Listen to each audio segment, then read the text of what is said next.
Last time हमने किया था what are redox reactions, those reactions in which oxidation and reduction takes place simultaneously. ऐसी reactions को redox reaction कहते हैं। फिर हमने किया था टाइप्स ऑफ redox रिएक्शन। मैंने कहा था direct redox reaction and indirect redox reaction.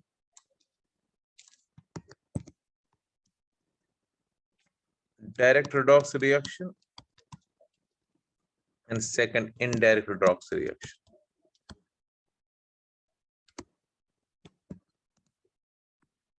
आज हम इससे आगे करना है। सो आप लिखेंगे आप डायरेक्ट redox रिएक्शंस क्या है? डायरेक्ट redox रिएक्शंस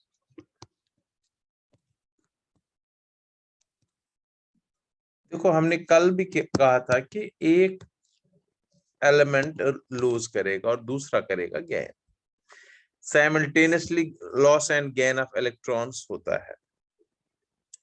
सो जो डायरेक्ट redox रिएक्शंस है, इसमें जो लूज करता है, जिसमें ऑक्सीडेशन होती है, जो रिडक्टेंट होता है, और जो गेन करता है, वो इन direct contact with each other होते हैं। जो लूज करता है उसी के ऊपर गेन भी हो रहा है। सो इन दीज redox रिएक्शंस हम लिखेंगे इन दीज redox रिएक्शंस में सिखाऊंगा भी ऑक्सीडेंट एंड रिडक्टेंट और रिएक्शंस। ऑक्सीडेंट मतलब ऑक्सीडाइजिंग एजेंट, मतलब जिसमें रिडक्शन हो रही है, एंड रिडक्टेंट रिड्यूसिंग एजेंट, जिसमें ऑक्सीडेशन हो रही है, और in direct contact with each other or in direct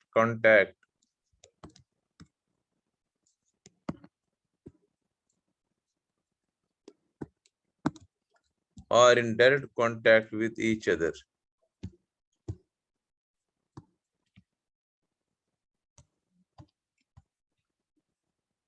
direct contact में होते हैं। अब उससे क्या मतलब है वो मैं अब सिखाऊंगा। Direct contact in each other का क्या मतलब है, मैं एग्जांपल देता हूं आप इसमें।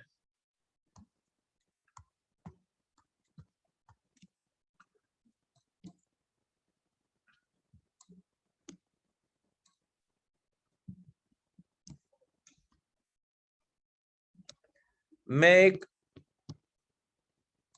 कंटेनर ले रहा हूं जिसमें मैं कॉपर सल्फेट डाल रहा हूं। कॉपर सल्फेट सॉल्यूशन है।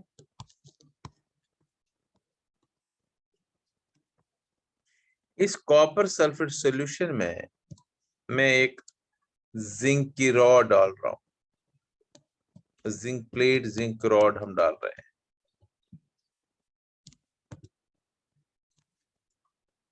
अब देखो, जिंक लूज करेगा एंड कॉपर आयन उसी के ऊपर गेन करेगा।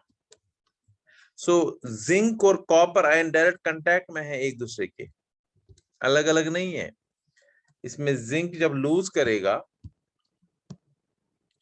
जिंक सॉलिड लूज करेगा इलेक्ट्रॉन, ऑक्सीडेशन होगी, जिंक 2++ इलेक्ट्रॉन देगा ये, और वो इलेक्ट्रॉन इसके सरफेस पर, इसी के सरफेस पर कॉपर आयन लेगा, बिकॉज कॉपर आयन इसके साथ कांटेक्ट में है। कॉपर सल्फेट का कॉपर आयन वही 2 इलेक्ट्रॉन लेगा। सो रिएक्शन होगी। कुछ देर बाद हम देखेंगे कि जिंक डिसॉल्व होता जाएगा। रीजन, जिंक क्यों डिसॉल्व होगा? बिकॉज जिंक लूज करा इलेक्ट्रॉन, जिंक खत्म होता जाएगा, जिंक खत्म होता जाएगा, जिंक खत्म हो जाएगा, जिंक डिसॉल्व होता जाएगा। क्योंकि जिंक खत्म हो रहा है, जिंक आयन्स बन रहे हैं। जिंक आयन का कोई कलर नहीं होता है। और याद रहे, कॉपर आयन्स भी यहां से खत्म हो रहे हैं, क्योंकि copper ions gate convert into copper atoms. सो कॉपर आयन ब्लू होते हैं, तो ब्लू कलर कम कम होता जाएगा। सो इस प्रोसेस में अगर हम देखें कुछ देर बाद जिंक डिसॉल्व होगा और ब्लू कलर जो है ड्यू टू कॉपर आयंस वो फेड होता जाएगा क्योंकि उसके बदले जिंक आयन आ रहे हैं। तो ये इंडिकेट कर रहा है कि रिएक्शन हो रही है। तो एग्जांपल में आप लिखेंगे ऐसे, example zinc rod dipped in copper sulfate solution.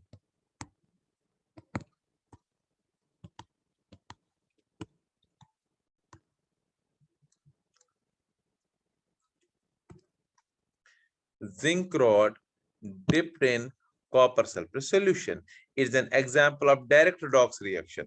क्योंकि इसमें जिंक में क्या हो रहा है, ऑक्सीडेशन, तो रिड्यूसिंग एजेंट, कॉपर आयन में हो रही है रिडक्शन, तो ऑक्सीडाइजिंग एजेंट।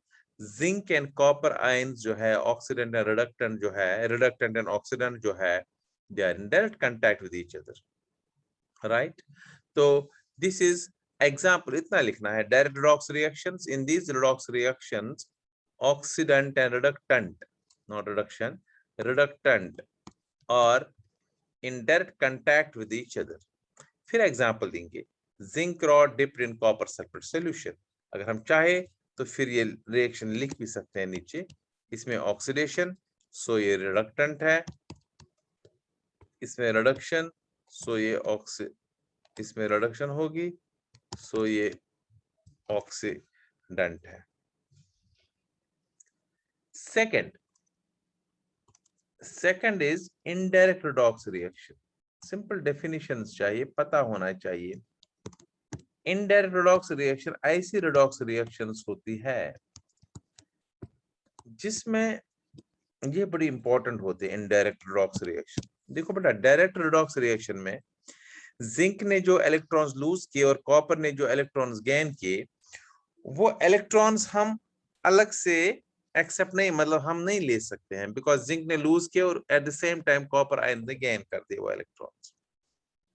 लेकिन इनडायरेक्ट रिडॉक्स रिएक्शन में क्या होता है, oxidant and reductant are not in direct contact with each other. They are in direct contact but by an external wire. So wire से इलेक्ट्रॉन्स आ जाएंगे।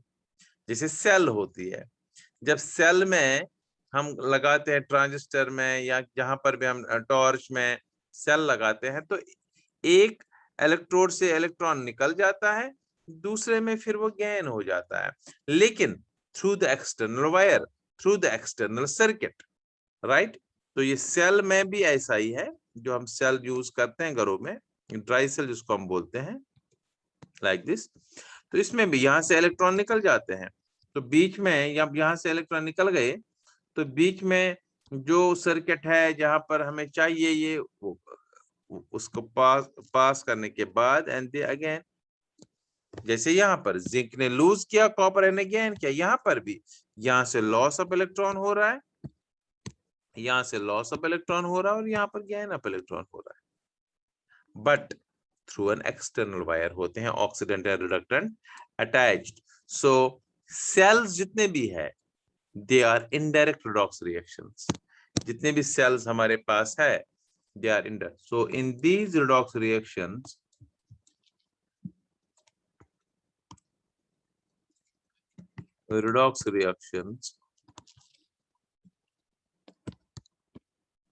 oxidant and reductant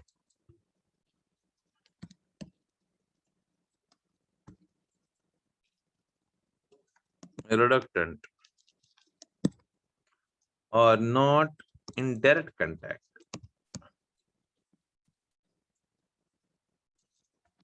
They are not in direct contact with each other, with one another.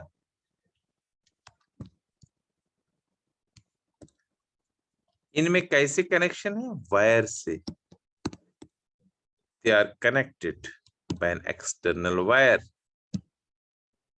through which electrons move, connected by an external wire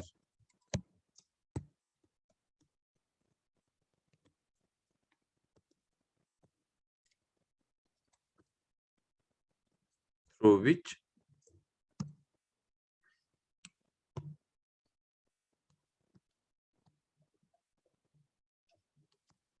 electrons move.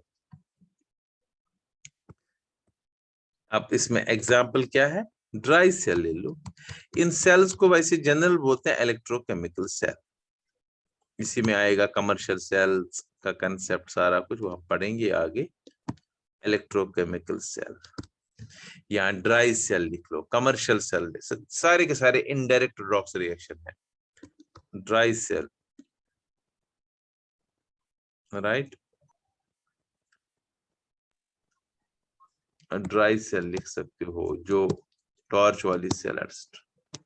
All commercial cells और electrochemical cells, they undergo indirect redox reactions. इनमें direct contact नहीं होता, wire से connection होता है, right. This was all about oxidation, reduction, oxidising agent, reducing agent.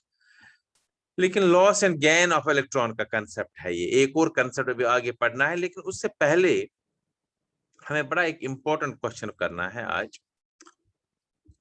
Oxidation number, what is, question लिखेंगे सारे, very important. आप इस चैप्टर का सबसे महत्वपूर्ण क्वेश्चन है यही. What is oxidation number?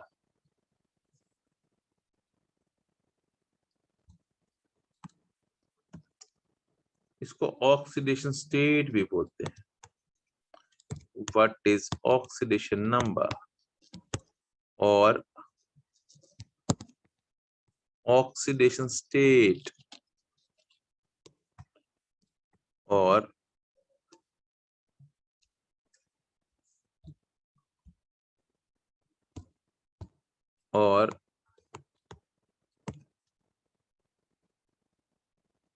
Oxidation state of an element. एक एलिमेंट के एटम का ही होता है, लेकिन चलो हम लिख सकते हैं of an element. Oxidation number क्या होता है, ऑक्सीडेशन स्टेट क्या होता है. देखो बड़ा बड़ा इंपॉर्टेंट है ये concept.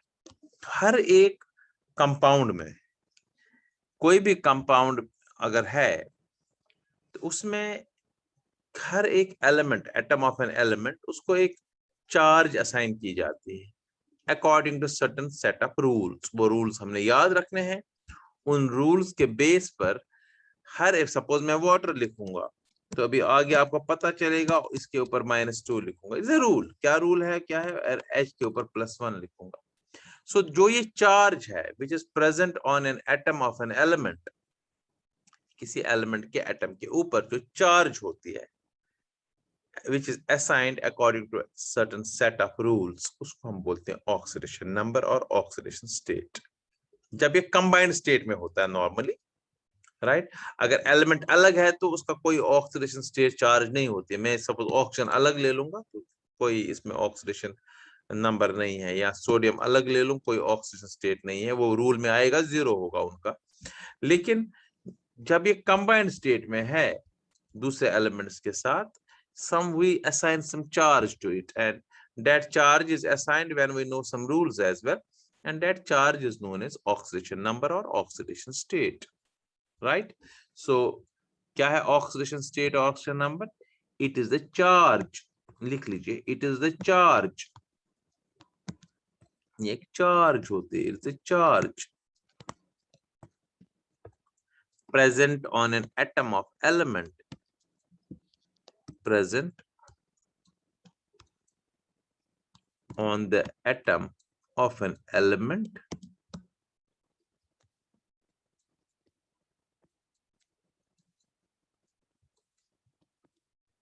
when it is in combined state. जब एक combined state में है, suppose H2O, NH3, sodium carbonate, sodium bicarbonate combination में, according to certain set of rules, we assign the charge present on atom which is given. लिख लो ऐसा, according मत लिख लो, given, assigned according to certain set of rules,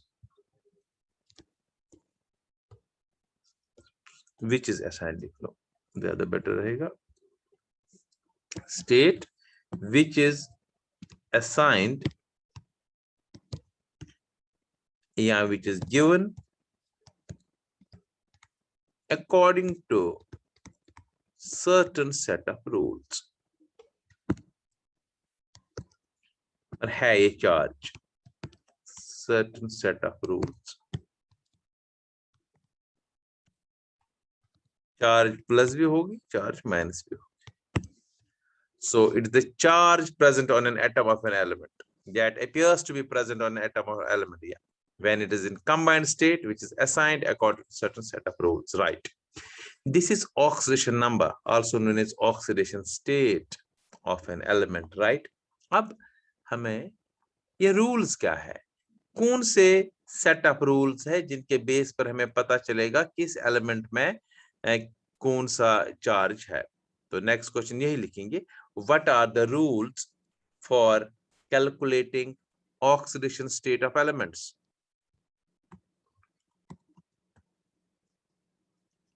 याद रहे ये rules, ये आपको याद रखना है. ऐसे क्वेश्चन नहीं आएंगे रूल्स बता दो, लेकिन इन्हीं रूल्स के बेस पर आपको कैलकुलेट करना है, इसलिए ये बड़ा इंपॉर्टेंट है. What are the rules for calculating, for determining oxidation state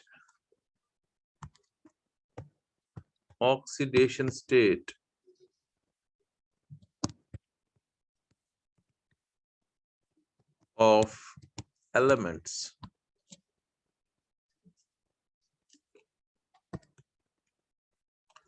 अब कौन से रूल्स है वो जिनके बेस पर हम ऑक्सीडेशन स्टेट निकालते हैं एलिमेंट्स का. अगर आपको ये समझ आ गया तो फिर आपको कोई दिक्कत इस चैप्टर में नहीं होगी, राइट? सबसे पहला ध्यान से सुनो, कोई भी एटम अगर एलिमेंटल स्टेट में है या कोई भी एटम अगर कोई एलिमेंट के फॉर्म में, उसका एटम में ऑक्सीजन स्टेट 0 दिया जाता है. जैसे अभी कहा था मैंने O2 0, N2 0, Na 0. तो पहला रूल यही लिखेंगे, फर्स्ट रूल, ऑक्सीडेशन नंबर या ऑक्सीडेशन स्टेट, मैं बाद में ON भी लिखूंगा, पहले लिख लो इसमें ऑक्सीडेशन स्टेट या oxidation number of an atom in its elemental state, in its elemental state, अगर अपने ही एलिमेंट में है, is 0.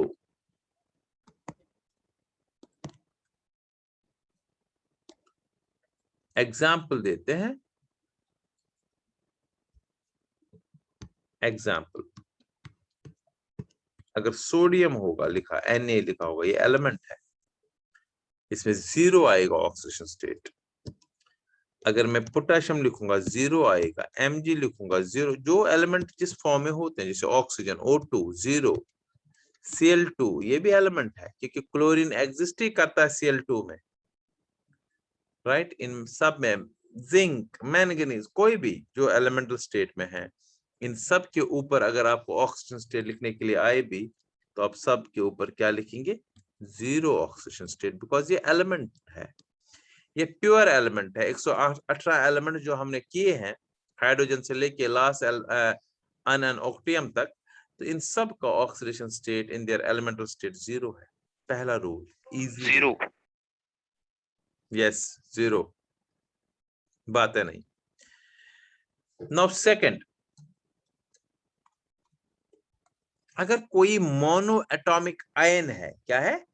Mono atomic ion. Mono atomic ion मतलब, मैं एग्जांपल यहां पर पहले एग्जांपल से दिखाता हूं. सपोज Zn2 प्लस है, अभी लिखना नहीं है, Zn2 प्लस उधर से लिखा है, तो इसका ऑक्सीडेशन स्टेट चार्ज के बराबर है ना, इसका ऑक्सीडेशन स्टेट जो होगा +2 होगा, करेक्ट? क्योंकि मोनो एटम, एक एटम का आयन है. सपोज मैं लेता हूं Cl नेगेटिव, इसमें तो उधर से गिवन आयन है, इसका ऑक्सीडेशन स्टेट -1 आएगा. सपोज Al3 प्लस होगा, इसका ऑक्सीडेशन स्टेट +3 होगा, करेक्ट? सपोज कोई भी लेते हैं, कोई भी एलिमेंट, मगर आयन के फॉर्म में होना चाहिए। Let us take sulphur 2 negative, इसको ऑक्सीडेशन स्टेट -2 है। This is second rule. Second rule क्या है? ऑक्सीडेशन नंबर, अब मैं ON लिखूंगा शॉर्ट में, oxidation number of mono atomic ion, mono एक सिंगल, ऐसा नहीं होगा अगर मैं सल्फेट लेता 2 नेगेटिव, नहीं, ये मोनो एटॉमिक नहीं है, इसमें सल्फर है, ऑक्सीजन है, ये मल्टी एटॉमिक है। तो इसलिए मैंने ले लिया मोनो एटॉमिक, बोल रहा हूं mono atomic ion is equal to its charge, is equal to its charge, जो इसके ऊपर चार्ज है उसके बराबर होता है।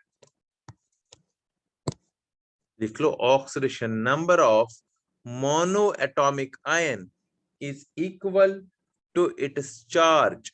जैसे Zn2 प्लस होगा तो +2, Al3 प्लस होगा तो +3, Cl नेगेटिव होगा तो -1। तो सिंपल है, इसमें कुछ करेक्ट, कोई शक? ठीक है। अब इसके बाद नेक्स्ट, अगर मल्टी एटॉमिक आयन है, मल्टी एटॉमिक आयन अगर है जिसमें ज्यादा एटम्स है, ठीक है ना, उसमें जो ऑक्सीडेशन स्टेट होता है डिफरेंट एटम्स ऐड करके टोटल चार्ज के बराबर होता है। जैसे मैं एग्जांपल बताता हूं यहां पर, फिर हम लिखेंगे। Let us take example here.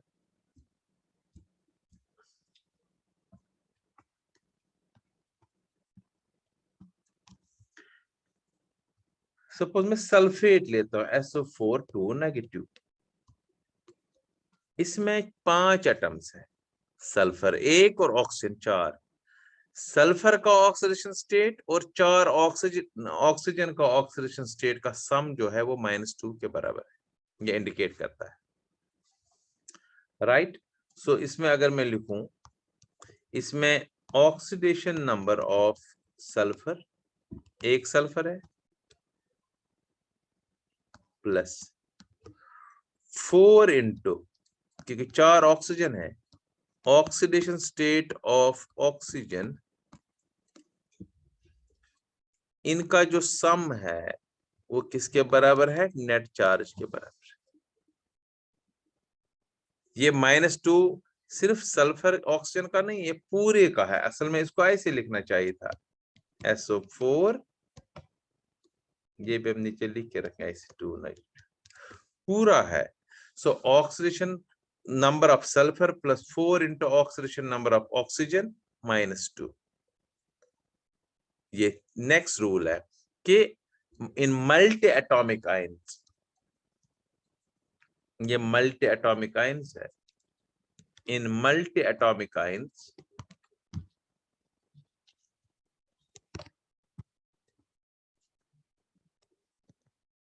sum of multi atomic ion, sum of oxidation number of different elements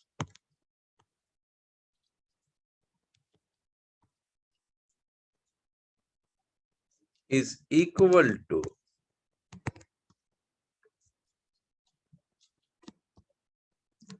the net charge। ये भी एक रूल है, इससे भी हमें हेल्प हो जाएगा। फिर ऑक्सीजन का, सल्फर का निकालना हो, ऑक्सीजन का गिवन होगा, वो हम अभी बताएंगे आगे। थर्ड रूल, पहला rule again repeat, first rule क्या था? Oxidation number of an atom in its elemental state is 0। अगर एक कंबाइंड स्टेट में नहीं है, प्योर एलिमेंटल है, एलिमेंट है, तो 0 है। दूसरा बताया हमने, oxidation number of mono atomic ion is equal to discharge, Zn2 plus +2, Al3 plus +3, Cl negative -1, S2 negative, sulfide 2 negative -2. Third, in multi-atomic ions, sum of oxidation number of different elements is equal to the net charge.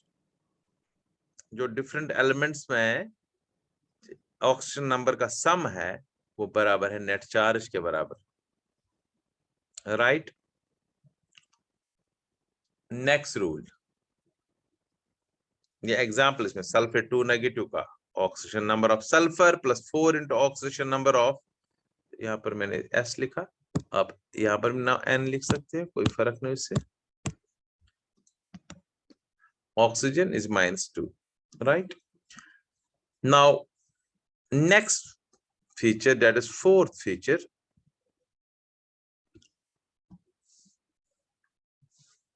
fourth rule rather, जो neutral molecules होते हैं जिनमें charge नहीं है, जैसे H2SO4, suppose मैं यहां पर लेता हूं एग्जांपल H2SO4, इसमें कोई चार्ज तो है नहीं, मल्टी एटम से बना है। इसमें अब कितने इसमें ऑक्सीडेशन नंबर कितने हैं हाइड्रोजन, जरा बताइए। 2 हाइड्रोजन है, सो 2 into oxidation number of hydrogen. एक हाइड्रोजन एटम का जो ऑक्सीजन नंबर है इंटू करेंगे 2, प्लस करेंगे 1 into oxidation number of sulphur plus 4 into oxidation number of oxygen, ये बराबर 0 के होगा, क्योंकि नेट कुछ नहीं गिवन है, दैट इज इक्वल टू 0। तो यही लिखना है algebraic sum, total sum simple of oxidation number of different elements in a compound या different atoms in a molecule।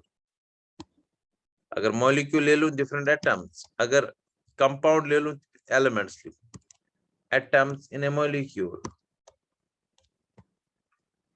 मैं फिर कह रहा हूं atom ले लूं तो molecule, element ले लूंगा तो compound। different elements in a compound or different atoms in a molecule is equal to 0. Total sum of oxygen number is equal to 0. Example,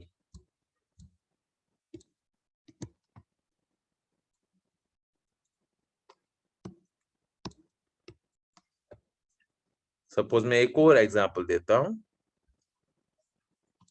ammonia neutral molecule है, तो इसमें मैं लिखूंगा 1 into oxidation number of nitrogen,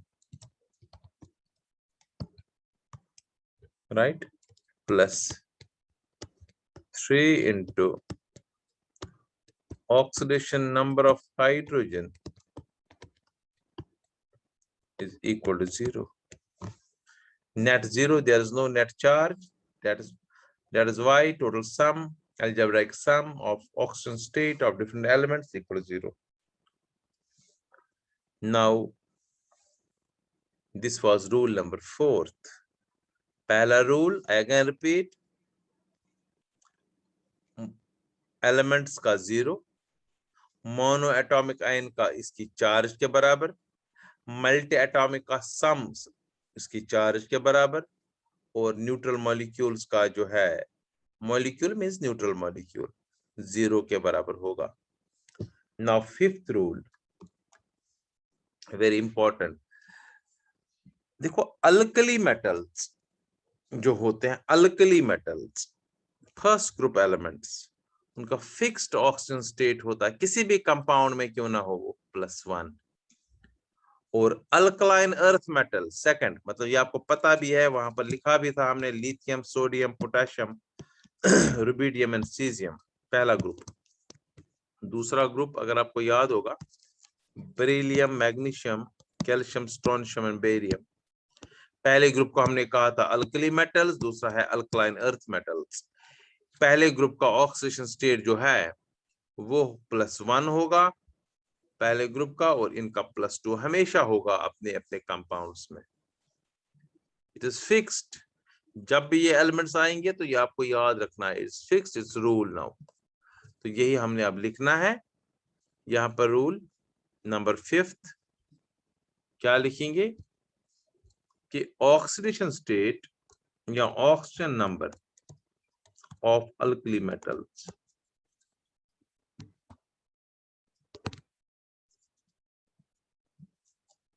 but remember, not in elemental state, in combined state is +1 and oxidation number of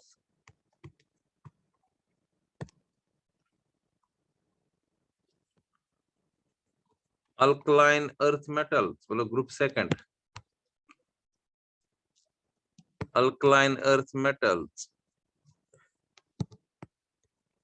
group 2 is +2 in their compounds. ये line important है, in their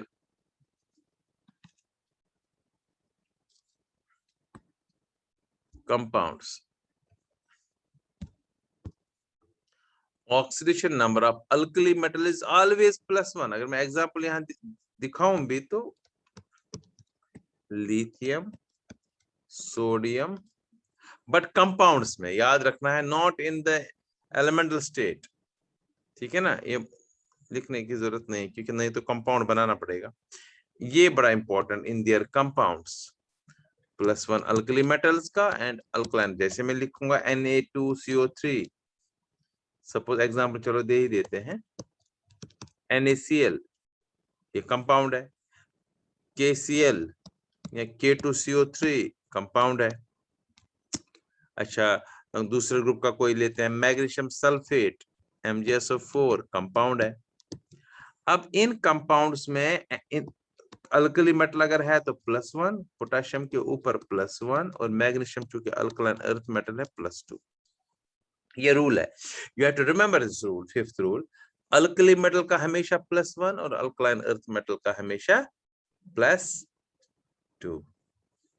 लेकिन पूरे compound का तो अलग होगा ना? पूरे कंपाउंड का तो 0 है नेट, और हर एक एलिमेंट का अलग अलग होगा। हर एलिमेंट का थोड़ी अभी बताए, वो रूल्स एक एक करके कर रहे हैं हम। अभी हम अल्कली मेटल्स और अल्कलाइन अर्थ मेटल्स का कर रहे हैं, राइट? Yes sir. अब नेक्स्ट रूल, 6th रूल, बिल्कुल ऐसे ही लिख लीजिएगा। बस 5th रूल बिल्कुल you have to note it down in your notebooks. Alkali metal का +1 एंड अल्कलाइन अर्थ मेटल का +2 कंपाउंड्स में, मगर बाकी का क्या होगा वो हम देखेंगे। और नेट हमें पता है 0 है क्योंकि न्यूट्रल मॉलिक्यूल्स है, न्यूट्रल कंपाउंड्स है। अब नेक्स्ट जो है 6th रूल, 6th रूल जो है, जो हेलोजेंस होते हैं, याद रहे, oxidation number of halogens group 17, मतलब हेलोजेंस उनको बोलते हैं, fluorine, chlorine, bromine, iodine, एस्टेटीन, is -1 in their compounds. याद रहे, कोई भी कंपाउंड हो, हेलोजेंस का ऑक्सीडेशन स्टेट कितना होगा? -1। But 2 types of compounds are there, जिन अब कुछ इंपॉर्टेंट पॉइंट्स में लिख के रखने हैं नीचे। -1 तो जनरल ऑक्सीडेशन नंबर है ही है इनका, इसमें कोई शक नहीं है, चाहे फ्लोरीन हो, क्लोरीन हो, ब्रोमीन हो, आयोडीन, एस्टेटीन। अब देखो बेटा, फ्लोरीन इज, ये याद रखना है, फ्लोरीन का सिर्फ -1 ही होता है और कोई भी नहीं होता है। Fluorine has only oxygen state, only oxidation number of -1 in compounds.